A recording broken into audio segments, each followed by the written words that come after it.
مذاہب امان کی جب ہوگی جب عیسائی عیسیٰ علیہ السلام کے قول پر عمل کرے، من بعد اسم محمد پر عمل کرے، جب یہودی اپنی کتاب پر عمل کرے، جب ہندو اپنی کتاب پر عمل کرے، جب بدھسٹ اپنی کتاب پر عمل کرے، جب پارسی اپنی کتاب پر عمل کرے، جب زرتش اپنی کتاب پر عمل کرے، 4200 مذاہب جس وقت ان کی کتب ہے وہ اپنی کتب پہ عمل کرے کہ وہ آخری نبی کون ہے، اس نبی کو مانو۔ بین المذاہب امان کی کس پر ہے؟ جو تمام تر مذاہب میں مشترکہ ہے۔ مشترکہ کون ہے؟ ایک اللہ ایک محمد ہے، ان کی کتب بھی لکھا ہوا ہے۔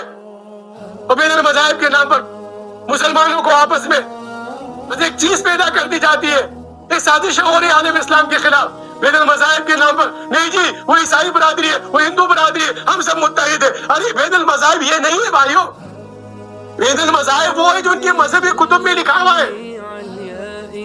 کیا ویدوں میں نہیں لکھا ہوا ہے؟ کیا گیتا میں نہیں لکھا ہوا ہے؟ یہ سوشل میڈیا اسی لیے بنا ہے کہ آپ بیٹھ کے ان پر مبلغ بنے۔ آپ ہر مسلمان مبلغ ہے، ہر مسلمان مجاہد ہے۔ ہم دلیل اسلام کے ساتھ ان کی کتب کی